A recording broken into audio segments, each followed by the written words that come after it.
जी नमस्कार। नमस्कार। नमस्कार। हम बातचीत कर रहे हैं विचारक, चिंतक, आलोचक अरुण माहेश्वरी और संपादक, कवि और लेखक डॉक्टर हरिराम पाठक जी के साथ। तो प्रमाता को लेकर हम लोग बातचीत कर रहे हैं। कई एपिसोड लहक मीडिया नेटवर्क पर इसके आए हैं और प्रेमचंद, उनके उपन्यास गोदान और तमाम समकालीन लेखकों की रचनाओं को लेकर हमने बातचीत की है, प्रमाता को ढूंढने की कोशिश की है। तो हरिराम पाठक जी कुछ सवाल करेंगे अरुण माहेश्वरी जी के साथ, क्योंकि प्रमाता अनीहा क्यों को लेकर के और अथातोचित जिज्ञासा, लकान की थ्योरी और यहाँ अभिनव गुप्त और प्रत विज्ञान दर्शन को लेकर जो बातचीत हो रही है, उसमें प्रमाता एक काफी कुछ गहराई लिए शब्द है, जिसको हिंदी आलोचना में काफी उसकी उपेक्षा की गई है। तो जी बताएं पाठक जी, पूछे अरुण जी से। जी मैंने अरुण जी के आलेखों को पढ़ा और पढ़ने के बाद मैं एक पाठक के तौर पर जब उसका अध्ययन किया तो मैं ये जानना चाहता हूँ माहेश्वरी जी से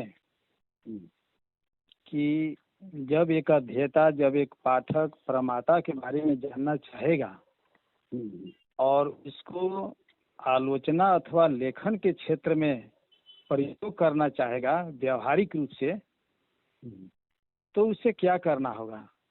कैसे पहचानेगा ये परमात्मा जो है, प्रमाता की भूमिका क्या है साहित्य में और किस प्रकार की है, ये स्पष्ट होना चाहिए था।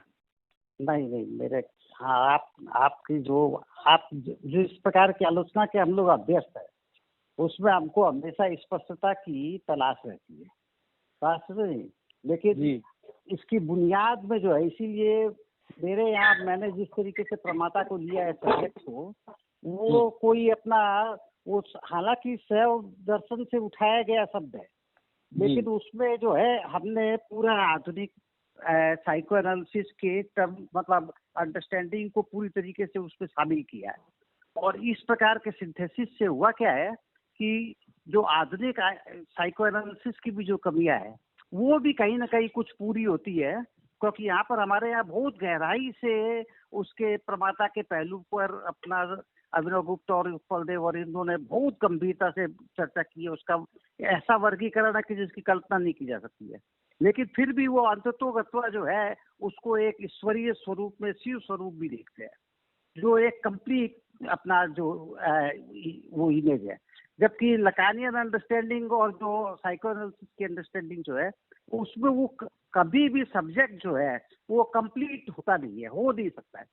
इसीलिए ये जो है हमेशा चीजों को उसकी गति में देखना, डायनामिक्स के साथ देखना, ये एक बुनियादी पहलू है जिसकी पाठ को पढ़ते समय हमको तभी होनी चाहिए, व्यक्तियों से संपर्क के समय हमें होनी चाहिए कि हर कुछ कहता नहीं है।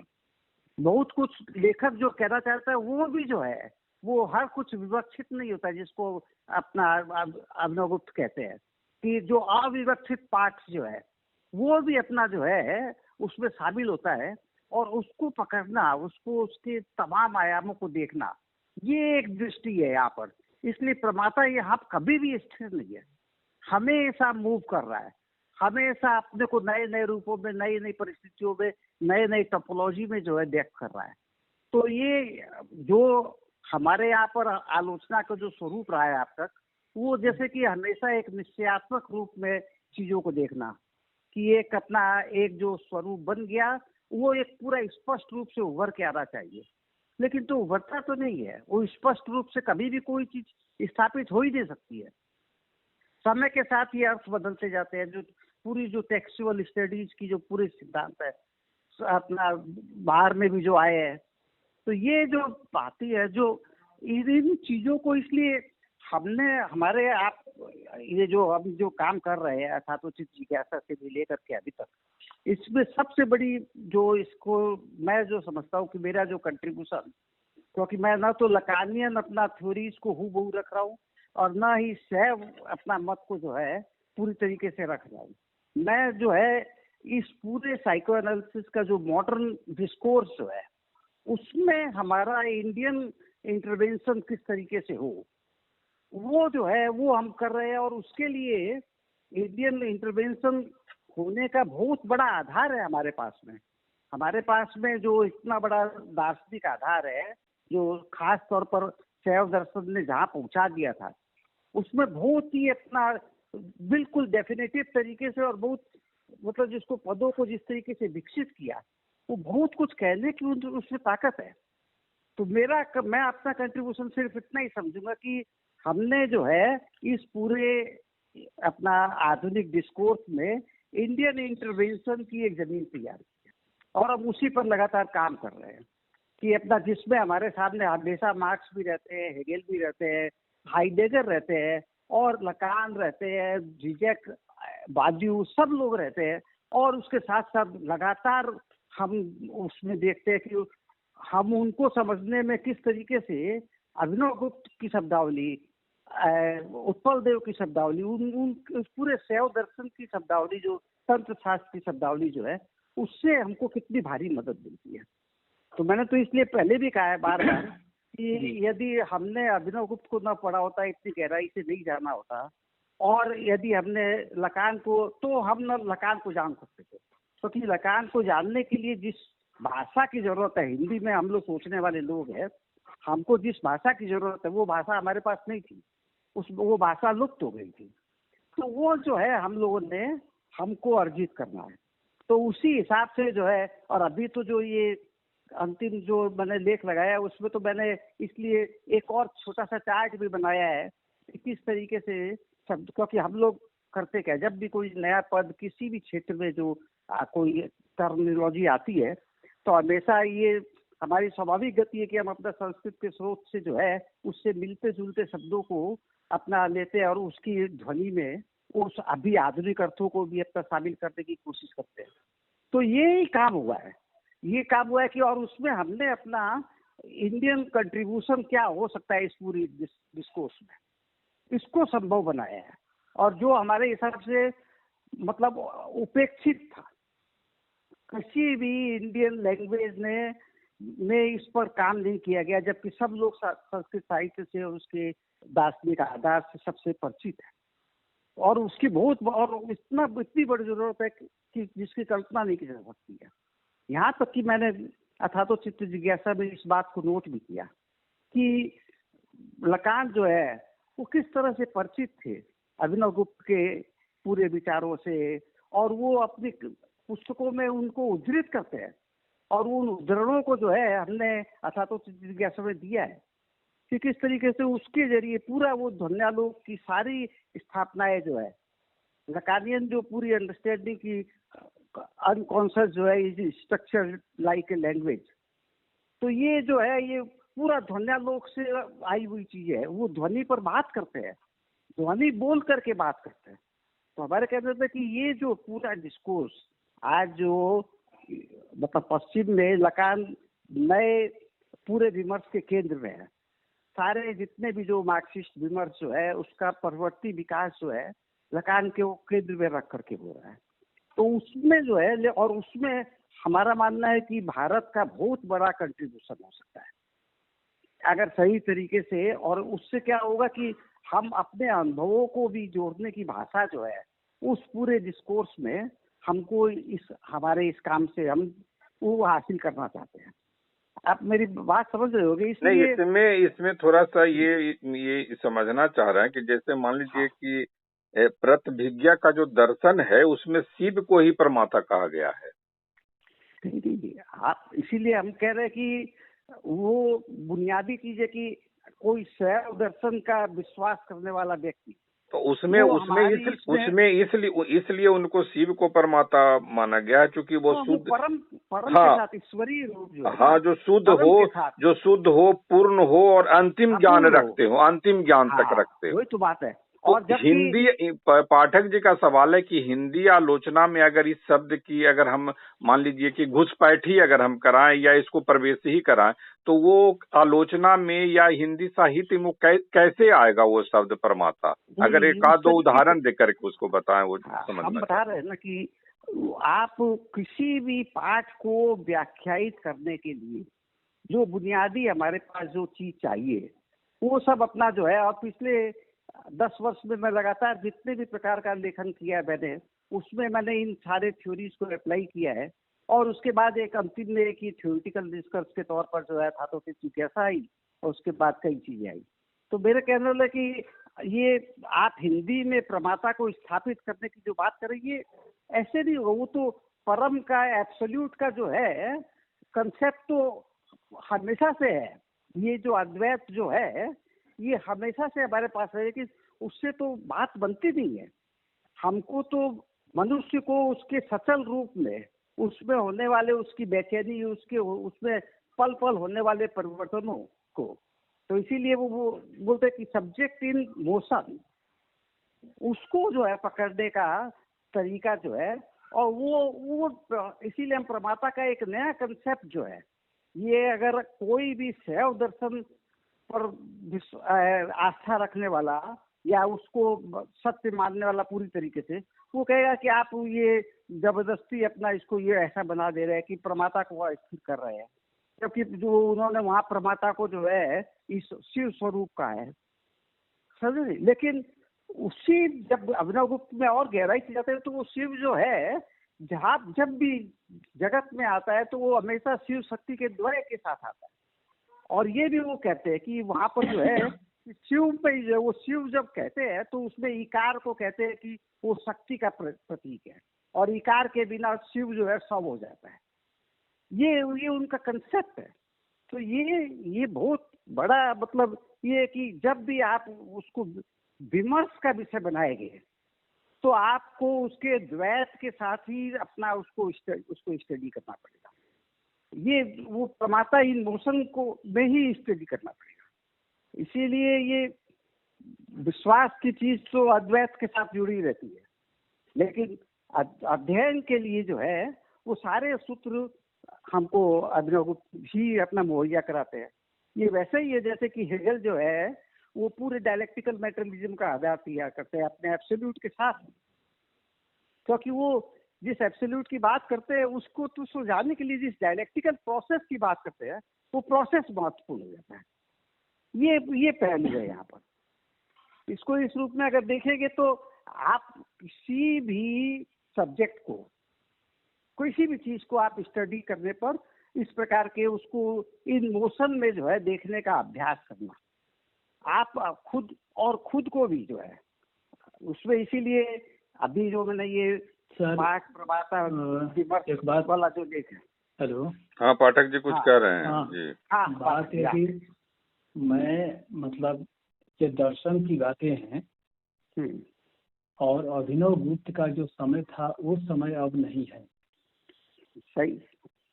अभिनव गुप्त की बनाई हुई जो थ्योरी है उसके उनके जो सिद्धांत हैं उस समय उतने संप्रदाय नहीं थे। इस समय हमारे साहित्य पर एक इस्लाम संप्रदाय है, बौद्ध है, सिख है, जैन है और ईसाइयों का है, अंग्रेजी का एक अलग प्रभाव है। तो इतने प्रभाव के बीच में अभिनव गुप्त नहीं थे और उनके सामने केवल सिद्धांत स्थापन जो था, जैसे रथ सिद्धांत, ध्वनि, रीति, वक्रोक्ति, इस पर काम हो चुका था। तो उनकी नजर में एक परंपरा थी। आप सही कह रहे हैं, लेकिन आप पूरा अभिनव गुप्त को गहराई से देखिए। नहीं सर, मैं कदम बात कर रहा हूँ, है ना। हाँ। मैं दूसरी बात, मैं एकदम सामान्य स्तर की बात कर रहा हूँ, मैं दर्शन की बात नहीं कर रहा हूँ। तो हमें यह है कि आज की परिस्थिति में जो साहित्य रचे जा रहे हैं, दलित साहित्य भी है, आदिवासी साहित्य है, स्त्रीवादी साहित्य है, तीसरी लिंगी जो साहित्य है वो है, बहुत तरह के विमर्श उठ खड़े हुए हैं जो अपनी अपनी अस्मिता के लिए लड़ रहे हैं। अब ऐसे साहित्य का जब हम मूल्यांकन करेंगे और प्रमाता को ध्यान में रखते हुए, तो वहाँ हमें क्या खोजना होगा। बहुत सही आपने बात उठाई है, बहुत अच्छी बात है ये, क्योंकि इस बात को इस रूप में भी देखने की जरूरत है कि जब आप साहित्य को अस्मितावादी किसी खास एक अस्मिता से जोड़ते हैं, वहीं पर अपना जो है उसकी मोशन को जो है, प्रमाता के मोशन को जो है आप कहीं रोक खत्म कर देते हैं, आप उसको जड़ बनाते हैं। समझे? इस प्रकार के इस मनुष्य को मनुष्य के रूप में न देखना, मनुष्य को उसके द्वंद्वों के साथ न देखना, सिर्फ स्त्री के रूप में देखना, सिर्फ दलित के रूप में देखना। तो आज इससे जो पर है एक बात है, आज तो इसी की प्रवणता है ना, विश्वविद्यालयों में की पढ़ाई हो रही है। वो तो प्रवणता, इसीलिए तो बार बार संकट का, जहाँ विश्वविद्यालयों में पढ़ाई हो रही है, दिल्ली विश्वविद्यालय, JNU जैसे विश्वविद्यालय में, वहाँ जब ये पाठ्यक्रम में लागू है, आज तो उसको हम हटा नहीं सकते। तो इसका यदि विवेचन करना पड़े तो हम तो प्रमाता को किस स्थान पर रखेंगे? नहीं, हम तो उनको हमेशा जो है वो पाठ जो भी हमारे सामने है, जो अस्मितावाद के नाम पर आए या किसी भी नाम से को रहा है, लेकिन हम पाठ को देखेंगे कि पाठ जो है कितना हमको उस चरित्र के सक्रियता को मोशन में कितना दिखाता है। लेखक उससे उसके प्रति जागरूक है या नहीं, आप वो अपने और उसकी सीमाएं कैसे बनाता है लेखक। जब अस्मितावादी बनता है तो लेखक सीमाएं बनाता है और आलोचक का काम होता है कि उसको तोड़े। इसीलिए हमने ये त्रिभुज की बात की है कि पाठ, विश्लेषक, विमर्श और विश्लेषण, ये जो पाठ विमर्श प्रमाता जो है, ये प्रमाता का एक पाठ तैयार करता है, उसमें लेखक की भूमिका होती है, वो लेखक का रोल हो गया। लेकिन साथ ही साथ उसमें आलोचक का रोल एक बहुत बड़ा आ जाता है कि वो ये सब जो ये इस प्रकार के अस्मितावादी ये सब जो दौर जो चलते हैं, ये पूरा उत्तर आधुनिकतावाद की देन है। उसने जिस तरीके से मेटा नैरेटिव्स को कोई नहीं चलेगा, क्योंकि अपना सोवियत संघ बिखर गया, तो अपना बस ये कि साम्राज्यों के बिखरने का समय आ गया और अपना जो है किसी भी प्रकार के मेटा नैरेटिव्स का कोई न राजनीति में, न वैश्विक संबंधों में, और न अपना साहित्य के स्तर पर, न जीवन में। तो एक बात इससे उभर करके आती है कि हम जब भी अस्मितावादी साहित्य का मूल्यांकन करें तो सजग हो, एकदम हमारे अंदर सजगता होनी चाहिए। ये नहीं कि हम पाठ के धारा में बह जाए, नहीं, पाठ के विपरीत भी जा सकते हैं हम। जब हमको अपना निर्णय देना होगा, हम अपना विचार देना होगा, निर्णय नहीं विचार देना होगा। बहुत सही बात कह रहे हैं पाठक जी, आप एकदम सही बात है। सजगता चाहिए, अवेयरनेस चाहिए। आप आलोचक को उसमें अपनी भूमिका देखनी होगी। पाठ के पूरे साहित्य में आलोचक को भी अपनी भूमिका है, जैसे लेखक की भूमिका है लिखने में। आलोचक भी अपना जो उसको उजागर करता है उसके आलोचक मानिए। हाँ, मैं देख रहा हूँ कि कविताएं जो लिखी जा रही है, कुछ बड़े कहे जाने वाले कवि जो पुरस्कृत हो चुके हैं, ज्ञानपीठ वगैरह भी मिल चुका है, लेकिन कभी कभी उनकी कविताएं देखने से जब विश्लेषण के आधार पर, माने विश्लेषण क्या, आलोचक भी तो कभी भी सार्वभौम नहीं है। निर्माता का वह रूप जो होता है, यदि शिव के रूप तक आप ले जाते हैं तो वह भी एक सामान्य आदमी है। हाँ, तो आलोचक भी एक सामान्य आदमी है, जैसे लेखक सामान्य है वैसे आलोचक है। बिल्कुल, वो अपने बात यह है कि सर, बात यह है कि विचार की बात है। अब देखिए, बहुत बड़े एक कवि की कविता मैंने आज पढ़ी जो बहुत बड़ा पद पर रह चुका है, लेकिन उस व्यक्ति ने, उस कवि ने मात्र एक आदमी को केंद्रित किया है और केंद्रित करके उसकी सारी बुराइयों को दिखा दिया है, जबकि बहुत सारी अच्छाइयाँ भी वह उस व्यक्ति ने की है। तो बताइए कि इस तरह की कविता का यदि हम एक मूल्यांकन करें तो कविता का भी काम है कि अच्छाई और बुराई दोनों का, क्योंकि कविता भी एक आलोचना ही भी है। प्रेमचंद ने ही कही थी बात कि साहित्य खुद ही आलोचना है और आलोचना साहित्य आलोचना की आलोचना है। सबसे बड़ी बात ये है, साहित्य खुद ही आलोचना है। यदि ये कवि कुछ लिख रहा है तो वो पहले चिंतन करता है और वही काम आलोचक भी करता है। आलोचक भी चिंतन ही करता है, तो दोनों चिंतन करते हैं, इसलिए दोनों आलोचक हुए। और फर्क क्या हुआ कि साहित्य जो है वो आलोचना है और आलोचना जो है आलोचना की आलोचना है। तो ये चीज प्रेमचंद ने ये बातें कही, हालांकि बहुत गंभीर बात है। और जो आलोचना लिख रहा है, जो आरंभिक है, जो सृष्टिकर्ता है, सृष्टि किया उसने, एक कविता बनाई तो सृष्टि की, तो सृष्टि की उन्होंने। अब उस सृष्टि को हमें देखना है अपने ज्ञान चक्षुओं से, प्रमाता के जरिए कहिए चाहे जैसे भी, तो हमें देखना है। तो हम देखते हैं कि यार ये तो आदमी केवल एक चीज की एक ही पक्ष को देख रहा है, और हम यदि उसके सारे पक्ष को देखते हैं तो बहुत सारी अच्छाइयाँ भी दिखाई दे रही है, बुराइयां भी दिखाई दे रही है। ये तो दुनिया है, अच्छाई जहाँ है वहाँ बुराई है। तो बुराई के बिना अच्छाई का कोई महत्व ही नहीं। आखिर हम पहचानेंगे कैसे कि अच्छाई है? इसलिए बुराई का होना जरूरी है, अंधकार का होना जरूरी है प्रकाश के महत्व को पहचानने के लिए। तो बात है कि अब उस कविता को आप किस रूप में लेंगे? क्या आलोचक का वहाँ काम क्या होता है? आलोचक का काम है दिखाना कि भाई देखो इस जगह पर, जैसे शुक्ल जी के खिलाफ में बहुत कुछ बातें लिखी गई, सांप्रदायिक हैं, ब्राह्मणवादी हैं, कुछ बहुत सारे सामंतवादी वगैरह हैं। हाँ, वैसे ही तुलसीदास पर, वैसे ही कबीर दास पर भी, वैसे ही कुछ आलोचकों ने बहुत कुछ बातें कही। तो जो आलोचक है, जैसे आपके जैसा हो चाहे मेरे जैसा हो, हम यदि चारों तरफ से देख करके एक निष्कर्ष निकलते हैं जहाँ गुण दोष का विवेचन, इसी का मतलब आलोचना होता है। लेकिन हम देखते हैं कि कहीं कहीं ऐसा हो रहा है कि केवल दोष का ही विवेचन हो रहा है, और नहीं तो केवल गुण का ही हो रहा है। ऐसी हालत में हम क्या करेंगे? अभी तो यही ट्रेंड चल रही है। असल में मामला ये है, देखिए कि हर विषय का अपना संदर्भ है। जो चीजें आ रही है सामने, वो उसकी टोपोलॉजी क्या है, वो किस परिप्रेक्ष्य में वो सब कुछ पैदा हो रहा है, समझे? और और फिर लाक्षणिकताएं हैं कि उसके लक्षण जो है वो किस रूप में, असल में क्या है कि आज जब एक बात आपने बहुत बढ़िया कही, साइको एनालिसिस की बात एक जगह आपने उठाई थी।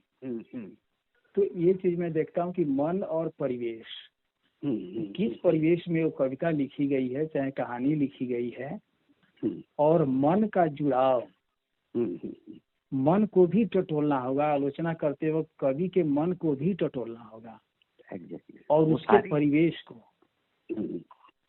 क्योंकि परिवेश ही पैदा करता है। अच्छा, दूसरी बात है कि मन और परिवेश को हम टटोलते हैं, लेकिन न कवि के साथ मन है और न परिवेश है, केवल आक्रोश है। और उस आक्रोश की, वो आक्रोश जो है वो हीन ग्रंथि के कारण है।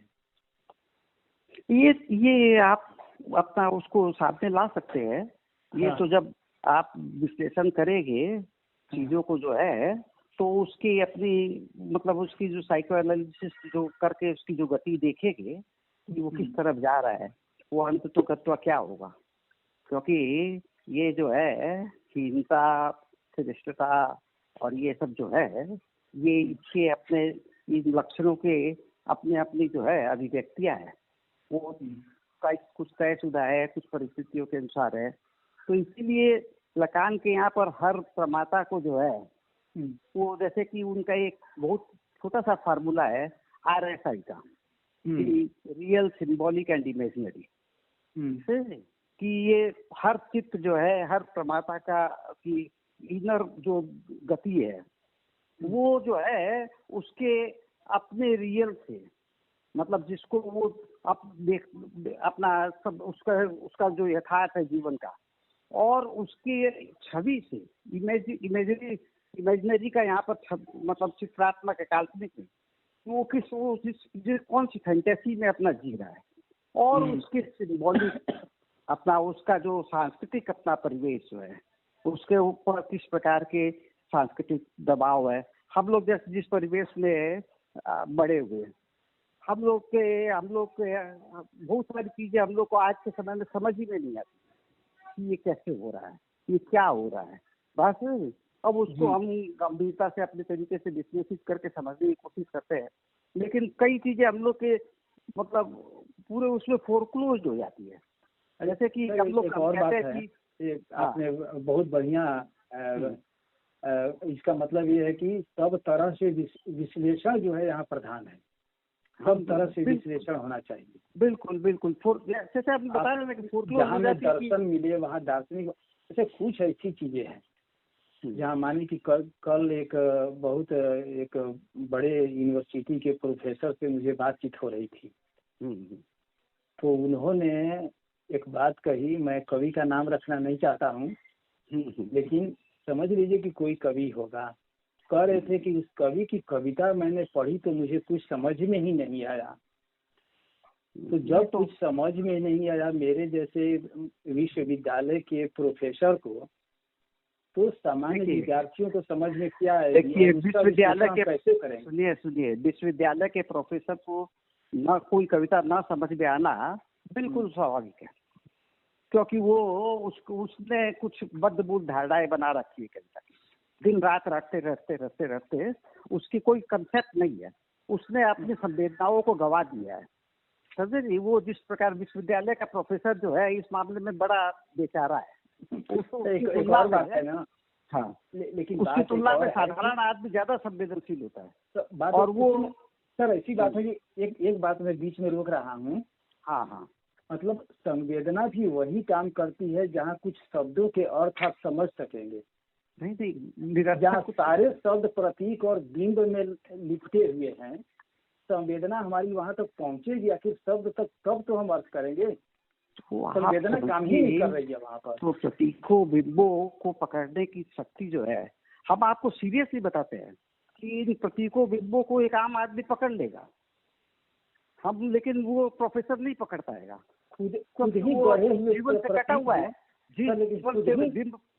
खुद ही कवि जो है बिंब और प्रतीक नया गढ़ रहा हो, यदि रूढ़ी है, परंपरा से कोई प्रतीक आ रहे हैं। नहीं, आप एक बात समझिए, इस रूप में देखिए। जैसे कल ही मैं ये विनोद कुमार शुक्ल की कविताएं पढ़ रहा था, उनकी एक कविता है, बड़ी इंटरेस्टिंग लगी मेरे को, कि उसकी पहली पंक्ति है कि अपना, मैं सुबह बिस्तर से उठा, मैं बिस्तर भूल गया और दाढ़ी का सामान पड़ा था। बात समझे, ये पहली पंक्ति है। पहली पंक्ति, मैं बिस्तर भूल गया, दाढ़ी का सामान पड़ा था। अब ये दो चीजें जो है, अब है क्या कि आप रात को बिस्तर से उठे और सुबह सुबह और कुछ नहीं, दाढ़ी बनाने की मतलब उसमें लग गए उद्यत में, क्योंकि नौकरी के लिए भागना है। और वो दाढ़ी को जो है वो पूरी तरीके से वो बनाने को, और उसको जो है उस पूरे दिन में पूरी कविता पिरोई हुई है। तो ये जो है, अब इन बिंबों को ये सब अस्पटेज से बिंब लगेंगे कि वो आदमी अटक जाएगा, अरे बिस्तर को भूला, और अपना दूसरी पंक्ति है कि अपना दाढ़ी का सामान पड़ा था। अब तो ये जो है, हम एक पाब्लो नेरूदा ने अपने अनुभव बहुत अच्छी तरीके से बताया। नेरूदा को तो बहुत लिस्ट कवि और सरियलिस्ट कवि कहते हैं, और लेकिन वही नेरूदा जो है वो बोलते कि मेरे को मजदूर, एकदम मंडी के मजदूरों के बीच में कविता पढ़ने के लिए भेज दिया गया। अब मैं अपना जो हूँ डरा हुआ, सोच रहा हूँ कि क्या होगा, किस तरीके से लोग रिस्पॉन्ड करेंगे, ऐसी दुनिया भर की जो भी हो। लेकिन फिर भी मैंने किसी तरह साहस करके अपना वहाँ पर मैं गया। सब ठिठुर रहे थे और बैठे हुए थे मजदूर जो है, बोरा ओढ़े हुए। वो चित्र बड़ा सुंदर उन्होंने अपने नमायश में दिया है। और उसके बाद वो बोलते हैं कि फिर मैंने अपनी कविताएं पढ़नी शुरू की, स्टेज वाली कविताओं से लेकर के। एक कविता पढ़ा, एक कविता पढ़ा, दूसरी, फिर मतलब और जो पढ़ता गया, और वो सब जैसे कि पी रहे थे, एक एक शब्द को पी रहे थे, और अंतिम में उन सबके आंख से आंसू गिर रहे थे, जिसकी मैं कल्पना नहीं कर पा रहा था। और वो एकदम साधारण मजदूर, कहीं ना कहीं उनकी बिंब, वो सारे बिंब जो उनके यहाँ आ रहे थे नेरूदा की पीड़ा के अंदर से, वो जो है वो उनको वो लोग पकड़ पा रहे थे। लेकिन नहीं पकड़ पाते यूनिवर्सिटी का प्रोफेसर।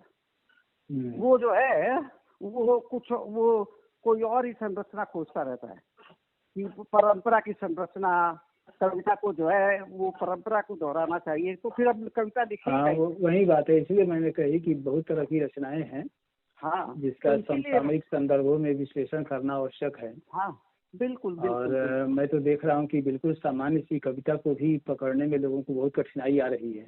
बहुत कठिनाई कठिनाई इसलिए आ आती है, रही है मैं समझ रहा हूँ। कि उस चीज को वो समझ नहीं पा रहे हैं न, क्या है ये सब कुछ बातें हैं। मैंने वही विनोद कुमार शुक्ल की एक कविता का इसमें एक पंक्ति भी अपने लेख में दी है कि वो हाथी चला गया और पीछे जो है हाथी की जगह छोड़ता चला गया। अब इस पूरे कंसेप्ट को जो है, जब तक आप लैक की पूरी अंडरस्टैंडिंग, पूरी फिलोसफी, हम अपने पीछे कैसे शून्य क्रिएट करते जाते हैं अपनी चीजों से, अपने भाव भाव से, अपनी क्रियाओं से भी, ये वो उसकी बहुत ही गहरी चीज को जो वो वहाँ कह रहे हैं।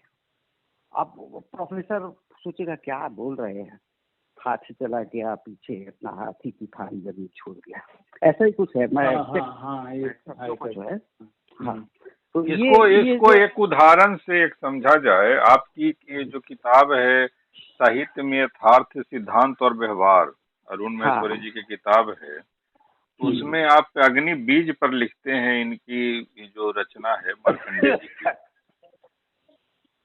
ठीक है? हाँ। तो मार्कंडेय जी की रचना है अग्नि बीज।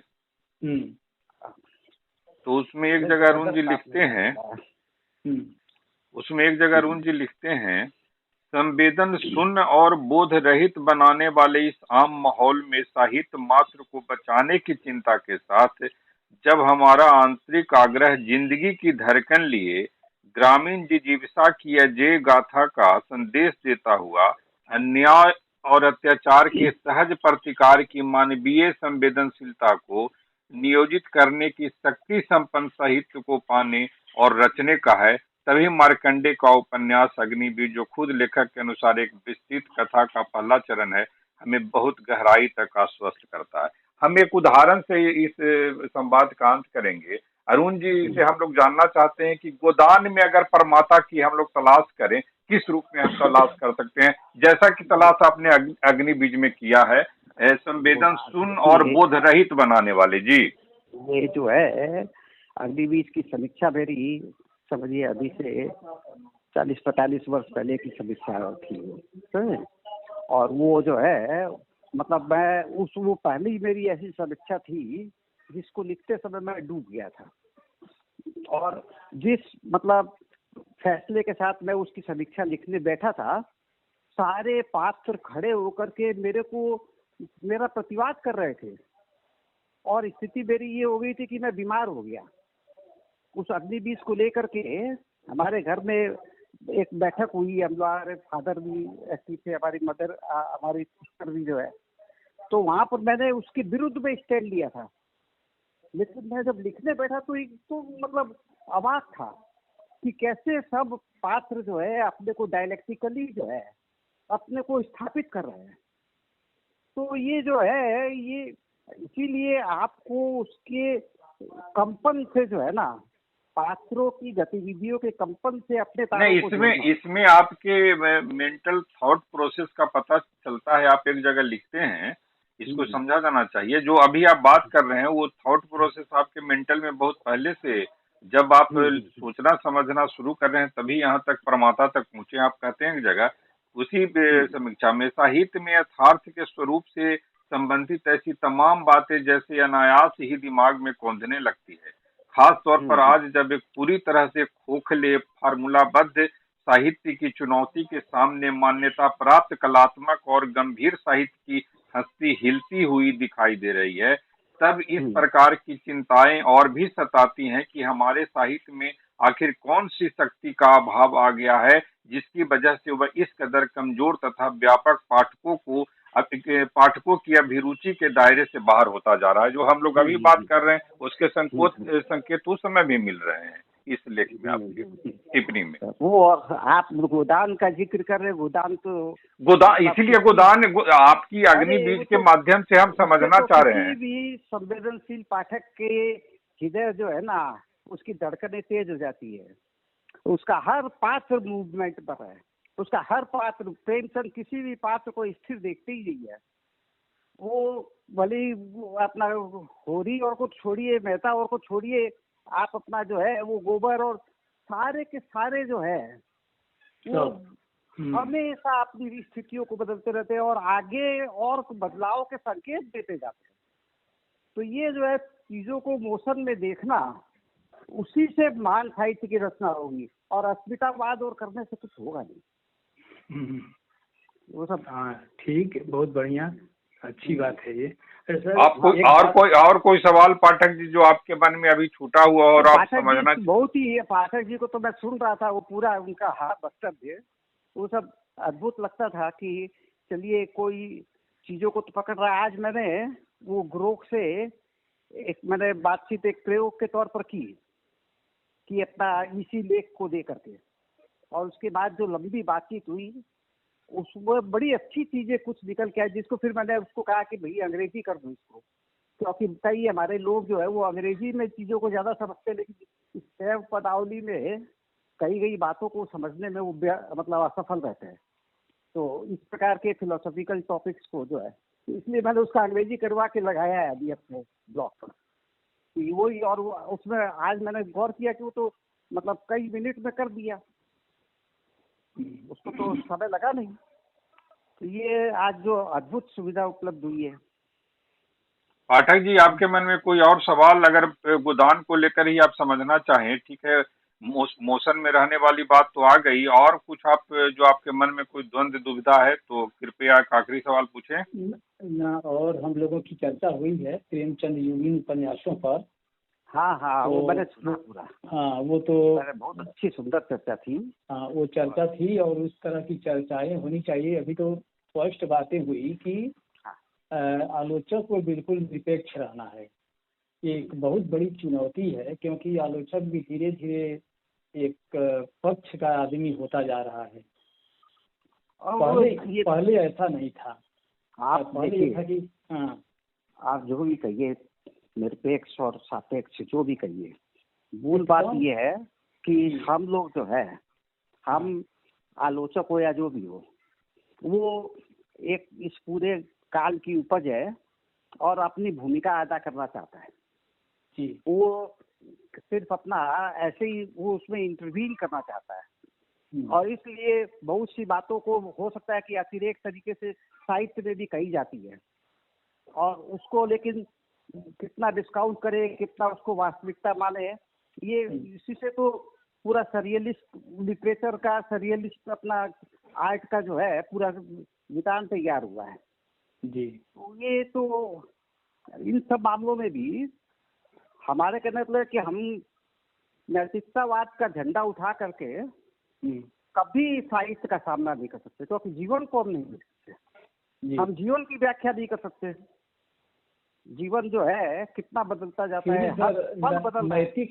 नैतिक मूल्यों को तो देखना ही होगा ना साहित्य में। नहीं, आप अब मुश्किल है कि जिसको आप नैतिक मान रहे हैं वो आज अनैतिक, आज नैतिक है, कल अनैतिक हो जाएगा। आप बात समझे नहीं? और आपकी जो स्थापनाएं जो है वो व्यर्थ हो जाएगी। नहीं, कुछ हद तक जो है, जैसे माने कि निर्णय देने वाली जो पद्धति जो है ना, ये पद्धति कहीं ले जाती नहीं है चीजों को, क्योंकि जीवन जितना परिवर्तनशील है, जीवन पर वो जब बुद्ध बोलते हैं ये परिवर्तन ही सत्य है, तो यही सत्य है कि हर पल परिवर्तन है। आप क्यों अपना एक चीज को एक बात मैं जानना चाहता हूँ कि जब प्रमाता की कुछ तो सैद्धांतिकी है, मान लेता हूँ कि कुछ खूब मतलब कठोर नहीं है, रिजिड नहीं है, लेकिन कुछ आदमी की चाहे विचार की सैद्धांतिकी होती ही है, और उसी सैद्धांतिकी को नैतिकता कहते हैं। नैतिकता कोई ऐसी चीज नहीं है कि माँ पिता को प्रणाम कीजिए, चाहे फूफा मौसा को प्रणाम कीजिए, वो बात नहीं है। वो नहीं, हम कोई सिद्धांत है, परिवार का एक सिद्धांत है। देखिए, इसीलिए बात है ये लॉ जो है ना, हम लोग है, इसलिए मैंने एक लेख में पहले लिखा भी था कि रिनेसा के साथ ही जब मनुष्य ने अपना प्रकृति को हटा करके विज्ञान को केंद्र में रख लिया, वहीं से द एरा ऑफ लॉलेसनेस का प्रारंभ हो गया। प्रकृति का एक कानून था, समझ नहीं, विज्ञान का कानून नहीं है। विज्ञान जो है आदमी फिर भी के सर विज्ञान विज्ञान कानून तो बनाता ही है ना। नहीं, कानून बनाता है, वो बात छोड़िए, वो आपके मतलब उसके विज्ञान की प्राणी सत्ता की वो चीज नहीं है, उसमें संदेह ही प्रमुख है, उसमें प्रश्न प्रमुख है, उसमें हमेशा चीजों को टटोलना खोजना वह प्रमुख है। तो ये जो है, इसीलिए ये बहुत, हम जो कह रहे हैं हम कि ये सारी चीजों को देखने के दृष्टिकोण में एक मूलभूत परिवर्तन की मांग करते हैं हम, कि आप जब तक उस चीज को नहीं अपनाएंगे आप विज्ञान की आत्मा को नहीं अपना सकते हैं। तो वही बात है कि वो आप एक तरफ तो प्रकृति को जब छोड़ते हैं, इसका मतलब ये कि आप अपना लॉलेसनेस में प्रवेश कर जाते हैं। और ये लॉलेसनेस खाली एक मामला नहीं, जीवन के प्रत्येक क्षेत्र में कहीं कोई कानून नियमित बदलते हैं, नियमित है। एक बात यह भी है कि जब आप संदेह करते हैं तो वहीं से नैतिकता शुरू हो जाती है। आखिर आप संदेह क्यों करते हैं? वही यही तो बात है कि आप घूम फिर करके चीज को जो है एक ढांचे में स्थापित कर देना चाहते हैं। हम अपना ढांचे में कोई भी चीज को कैद करने के पक्ष में, आप ढांचे में मत स्थापित कीजिए। आपको अपनी तरफ से जो भी स्वस्थ जो भाता है, जो अच्छा लगता है, जो आपके मनोनुकूल है, उसके अनुरूप जो है पात्रों की गति को देखिए, उसकी व्याख्या कीजिए। मूल बात ये है। लेकिन आप ये नहीं कह सकते कि दूसरे को भी वही अच्छा लगता होगा। इसीलिए हम अस्मितावाद का क्यों विरोध करते हैं? मतलब उसको विरोध क्या करते हैं, मतलब कि हम उसको कोई अंतिम कसौटी नहीं मानते हैं। कोई कसौटी नहीं है, वो तो ठीक है। अपना पाठक जी का सवाल ये है कि तो क्या परमाता भी बदलता रहता है, हर के नजरिए से परमाता बदलता रहता है, ये कहना पाठक पूछना चाह रहे हैं। हाँ, प्रमाता अपने आप में इस लेख में जो है, ये प्रमाता पाठ प्रमाता विमर्श में ये बुनियादी बात है, यही कही गई है कि प्रमाता अपने आप में सुलझा हुआ नहीं होता है। प्रमाता अपना एक स्थिर नहीं है, उसको तमाम उलझनों से भरा हुआ है। ये इसी को ये जो है हमने उस द्वैत के जब हम प्रेम और की व्याख्या करते ये जब तक उलझा रहेगा तब तक कोई आदमी सर्वत्व में नहीं होता है, भयभ्रत में नहीं होता है, तब तक ये परमाता उसके उलझे रहेंगे मनुष्य के। ऐसा हाँ, गति, अरे ये उलझने जो है ये उसको गतिशील बनाती है। अब उसके बाद वो विक्षिप्त ना हो जाए, उसको कानून, उसको नियम कानून जो है वो उसको संतुलित करते हैं, ये चीज है। लेकिन आप अपना उसको जो है उसकी उलझनों को मतलब खारिज करेंगे एक तरफा, वो उसकी इनर डायनेमिक्स को छीनना हो जाता है। हाँ बिल्कुल, ये तो बात है।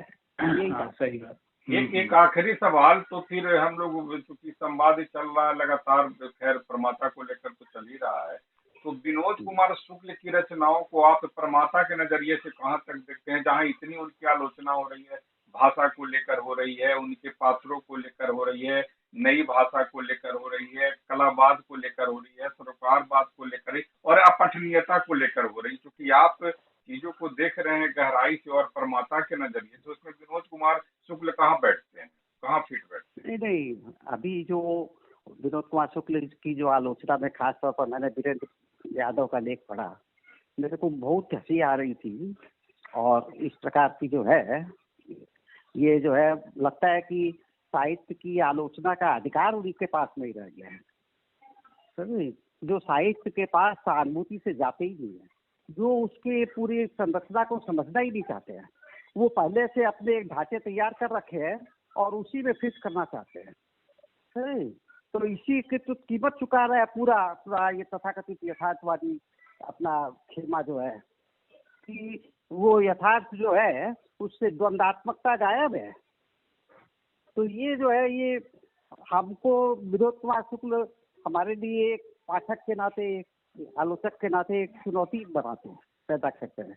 और हमको वही अच्छा लगता है कि हम देखें कि आखिरकार एक कवि लगातार सालों तलक जो है एक खास प्रकार की शैली में क्या रच रहा है और उसमें क्या बोलता है, उसमें कौन सा जीवन बोलता है। हम तो देखते हैं कि कैसे उनकी जीवन का जो स्वरूप है, जो जिस तरीके के छोटे जीवन को जीते हैं, वो लघुता जो है वो कैसे बड़े बड़े बिंबों में वहां पर आती है और वो उस पूरी कविताओं को सबको बनाते हैं। तो इसको जो है, और वैसे तो हर कवि की अपनी एक आत्मलय तो है ही, उसी के अनुसार से कुछ लोग हमेशा जोश में रहते हैं, परिस्थितियां सपोर्ट करती है उनको, उनमें उत्साह ज्यादा होता है, कुछ में नहीं होता है। क्या इसमें आपको प्रमाता के नजरिए से अगर वीरेंद्र यादव के लेख को या उनकी टिप्पणी को देखा जाए तो आपको कहीं लगता है कि प्रमाता के किसी स्ट्रक्चर या फॉर्मेट में उनकी टिप्पणी नहीं, वो जो वीरेंद्र यादव ने जो आलोचना लिखी है, वो आलोचना खारिज हो चुकी है। दुनिया में उस प्रकार की आलोचना के ढांचे का 2 कौड़ी का मूल्य नहीं बचा है। आप इस बात को समझिए, मैं बहुत कड़ी बात कह रहा हूँ। आप उस प्रकार की आलोचना से साहित्य को किसी भी प्रकार से व्याख्यायित नहीं किया जा सकता है, साहित्य का साथ नहीं निभाया जा सकता है, साहित्य के प्रति संवेदना का परिचय नहीं दिया जा सकता है। आप इसलिए वो सब वो होता है कि हम अपना वो रस्सी जल जाती है और बाद में भी अब फिर भी वो अपना बट बचे रह जाते हैं। जो वो उस प्रकार की स्थितियां है कि उन्हीं पुरानी चीजों को, अरे वो दौर दूसरा था जब अपना समाजवादी यथार्थवाद और आलोचनात्मक यथार्थवाद की बहसें चला करती थी, जब सीधा सीधा अपना जो है दुनिया के सामने 2 शिविर बटे हुए थे और एक शिविर में जाने की लड़ाई में सब लोग शामिल थे, और उसमें जो है कलावाद जो है वो चुभता था, क्योंकि सीधी सीधी लड़ाइयाँ थी। लेकिन वो तो दौर भी खत्म हो गया है। तो और किस प्रकार की तमाम विपरीत परिस्थितियों में भी जो है आदमी किस तरीके से जी रहा है, उसकी तलाश करने की जरूरत है, उसको खारिज नहीं कर सकते।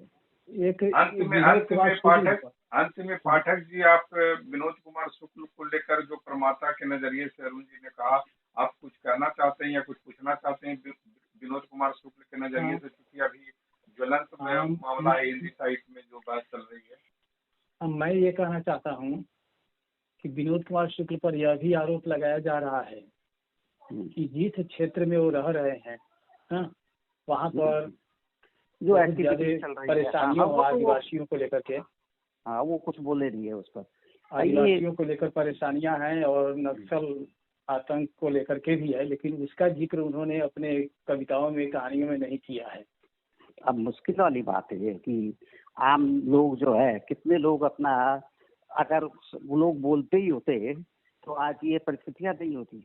आज इस प्रकार का जो है राइटिस्ट वर्चस्व जो है हमारे समाज पर कायम नहीं होता।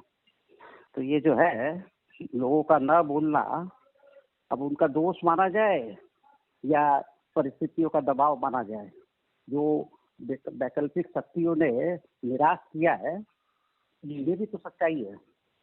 तो इन सब चीजों को जो है, इसे हम आलोचक किस रूप में देखें?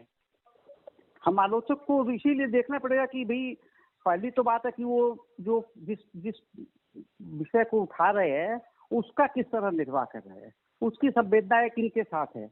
वो अपना छल छद्म के साथ तो नहीं है, वो अपना नहीं सर, एक बात मैं कह रहा हूँ, जैसे माने कि कुछ वर्षों पहले की बात है, दंतेवाड़ा में 76 वहाँ के जो सीमा सुरक्षा बल है उनको मार दिया गया एक ही दिन में। और वहाँ पर विनोद कुमार शुक्ल जी भी थे उस समय, और भी कवि थे। लेकिन मैंने किसी कवि के, मैं दावा नहीं करूँगा कि सारी कविताएं मैंने पढ़ी है, लेकिन ऐसी परिस्थिति में क्या कुछ दायित्व तो नहीं बनता है साहित्यकार का कि वह भी कुछ लिखे? नहीं, संवेदना, जब संवेदना है तो उन सिपाहियों को आप तो कहते हैं बहुत सही है। अरे दायित्व तो एक नागरिक होने के नाते बनता है जी, कभी तो दूसरी चीज है। एक नागरिक होने के नाते प्रोटेस्ट पे खड़ा होना एक दायित्व बनता है जी। लेकिन वो अपनी अपनी वृत्ति है, आपकी अपनी प्रवृत्ति है कि आप किस तरीके से रिएक्ट करते हैं। आप बहुत अंतर्मुखी भी हो जाते हैं इन परिस्थितियों में जी। एक जो है इसको किस रूप में लेना चाहिए? साहित्य की रचना आगे बढ़नी चाहिए कि नहीं इस क्षेत्र में? जैसे बहुत सारी घटनाएं हैं, आखिर साहित्य समाज का दर्पण भी है, तो समाज का भी अंग वो भी है। हाँ तो बिल्कुल, तो हम तो ये कहते हैं कि इसका मतलब ये थोड़ी है कि विनोद कुमार शुक्ल जो लिख दिए वो आखिरी है या वो आदर्श है। आदर्श हाँ। कुछ नहीं है।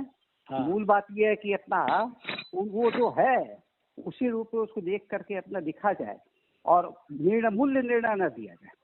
जी। मूल्य निर्णय जो है मतलब समाज के किसी भी पहलू को और को उनकी ईमानदारी पर संदेह नहीं किया जाए। ये बेसिक बात है। बहुत बहुत आभार आप दोनों का कि लाख हाँ, चलिए। डिजिटल के लिए आपने समय निकाला। आभार, नमस्कार। बहुत धन्यवाद।